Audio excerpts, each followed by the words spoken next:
Sera turned the door handle, and as it clicked open, she stepped inside. The room was dark and silent, almost unsettling. Running her hand along the wall, Sera searched until her fingers found the light switch. With a soft click, the room lit up, revealing walls painted red and black.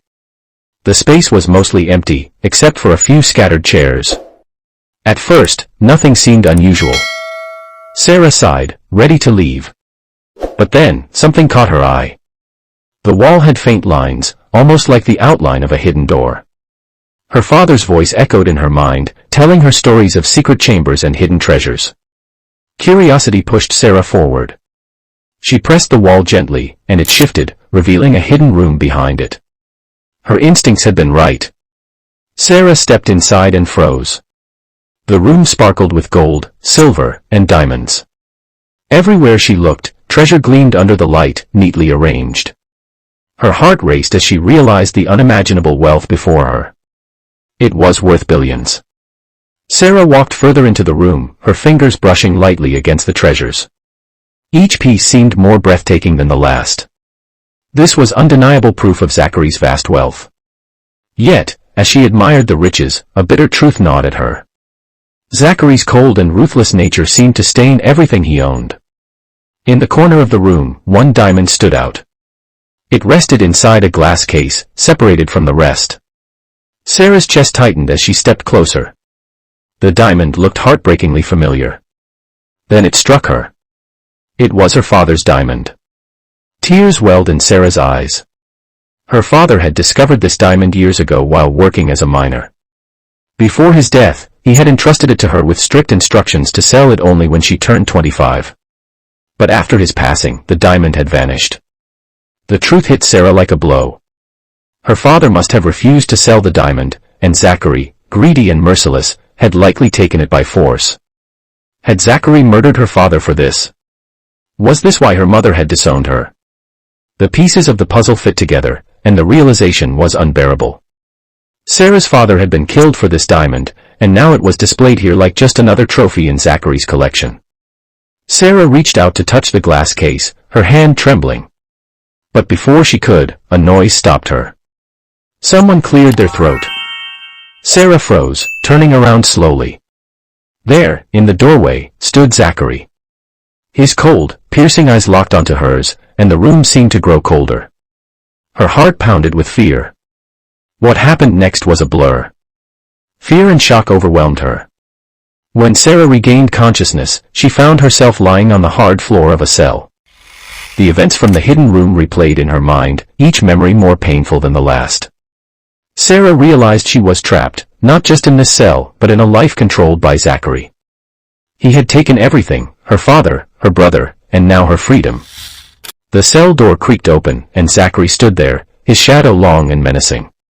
He smirked, issuing a chilling warning to keep what she had seen a secret. His voice was calm but dripping with threat. Her life hung by a thread. When he left, despair washed over Sera. Time was slipping away. She briefly thought of Phaedra but dismissed the idea. She couldn't risk dragging her friend into this dangerous web. This was her fight, and she had no idea how to win it. Then another thought struck her, her audition was tomorrow. How could she possibly escape this nightmare in time? The morning sun shone brightly, but its warmth didn't help Sera much. She was cold from sleeping on the hard cell floor. Stretching her stiff body, she thought about her terrible reality, living in the same house as the men who killed her father. The thought made her shiver, but it also made her more determined. She would make sure he paid for what he did to her father. The sound of the cell door opening pulled Sera out of her thoughts. Vita walked in, holding a tray of food. Sera frowned at it. It was already midday. Was this Zachery's idea of care? Vita put the tray down gently and asked Sera to eat. But Sera refused. Her voice was sharp, and her words were full of anger. Vita sighed, leaving the food behind as she walked out. Alone again, Sera stared at the walls, counting the seconds. Her thoughts raced. The audition Phaedra had signed her up for was her only chance to escape Zachery's control. Hours passed slowly before the cell door opened again. Vita came in, looking nervous. This time, Sera begged her for help. She just needed 2 hours of freedom. After thinking about it, Vita agreed. Wearing Vita's clothes, Sera left the cell. She carried the tray of food and kept her head down, avoiding the guards. When she got to her room without being seen, she quickly packed a bag with clothes, makeup, and shoes. Then, she hurried out, praying that her plan would work. Meanwhile, Zachery was on the phone. His voice was cold and cruel. "Kill Mr. Marshall," he ordered. "No one defies me and gets away with it." He ended the call and threw his phone onto the bed, frustration clear on his face. A guard entered the room a few minutes later, holding footage from the cell's camera. Zachery's face darkened as he watched it. Back in the cell area, Vita paced nervously. She clutched her phone tightly and whispered a prayer. She was terrified. If Zachery found out she helped Sera, she would be in danger too. After gathering her courage, Vita made a call.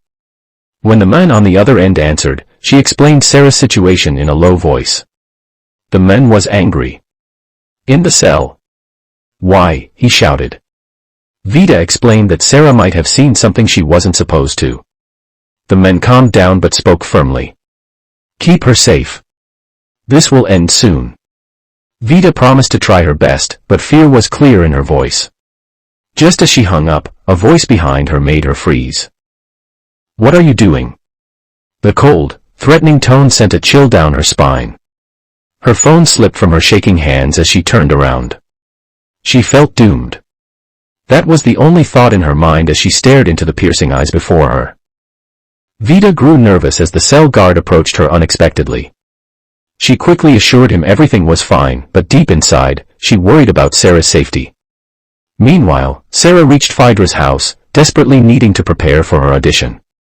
Phaedra, as always, embraced her warmly and helped her transform into a stunning performer. At the audition, Sera's emotional song captivated the audience. The haunting melody, a memory of her late father, left many speechless. However, Sera's masked identity sparked curiosity. As she rushed out, determined to make it back home before being discovered, the rain poured heavily. Outside the hall, a mysterious man bumped into her. Before she could react, he kissed her. To her shock, his hand and piercing blue eyes reminded her of someone, the men she had encountered at the supermarket earlier. She froze, but before she could question him, he disappeared into the night. The unexpected kiss left Sera rattled, but she couldn't afford to dwell on it. As Phaedra drove her home, Sera was confronted with a shocking revelation. Phaedra knew about Zachery and accused Sera of hiding the truth. She shared a painful story about how Zachery had mistreated her family, leaving Sera shaken and questioning her own choices. Arriving near the mansion, Sera noticed someone standing by the gate. A chill ran through her spine. It was Zachery. She hesitated, unsure how to explain her absence. Meanwhile, Zachery, inside the mansion, had just learned about Sera's movements from the cell guard's records. Intrigued and suspicious, he ordered her to be brought to him immediately. Elsewhere, Marshall, the mysterious man who kissed Sera, struggled with his emotions. Unbeknownst to Sera, Marshall wasn't just any stranger. He was an undercover agent investigating Zachery, and Sera had unknowingly become a key figure in his mission. His sister warned him about getting too attached, but Marshall couldn't shake off the connection he felt to Sera. As the rain subsided, Sera's fate hung in the balance, torn between Zachery's control, Phaedra's warnings, and Marshall's hidden agenda. Sera stood before Zachery, nervous and unsure. Her release from the cell was not a sign of forgiveness but a temporary measure. Zachery had summoned her to warn her of his mother's visit the next day. His instructions were clear: she was to behave perfectly or face his wrath. Dismissing her coldly, he sent her away, leaving Sera to retreat to her room in silence. Once alone, Sera sat on her bed, overwhelmed by the weight of her situation. Her thoughts wandered to her mother, whom she had longed to speak with. Tomorrow, she hoped to hear from her and gain some clarity.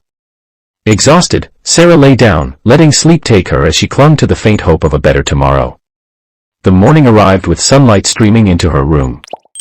Vita, the maid, entered with a warm smile, informing her that everything was ready. Sera went about her morning routine, bathing and dressing simply, trying to shake off the unease that had lingered since the previous night. After breakfast, she finally summoned the courage to call her mother. The conversation was tense. Sera expressed forgiveness and asked for help to escape the mess she was in, even suggesting they leave the diamond behind. Her mother's response shocked her. She refused to help, revealing something Sera never expected: she was the chosen one. The words left Sera reeling, her thoughts now consumed by what her mother had meant. Elsewhere, Marshall was seated at the dining table when his phone rang. It was his mother, informing him of her plans to visit Zachery. She insisted he join her, despite his objections and deep-seated hatred for Zachery, whom he refused to see as a brother. Marshall reluctantly agreed, his resentment boiling beneath the surface. Even as the conversation ended, his mind churned with thoughts of revenge. Calling one of his insiders, Mary, he ordered her to return to town. His plans for Zachery were already in motion, fueled by years of jealousy and anger. As he prepared for the day ahead, Marshall smiled at the thought of finally pulling Zachery down, determined to make him pay.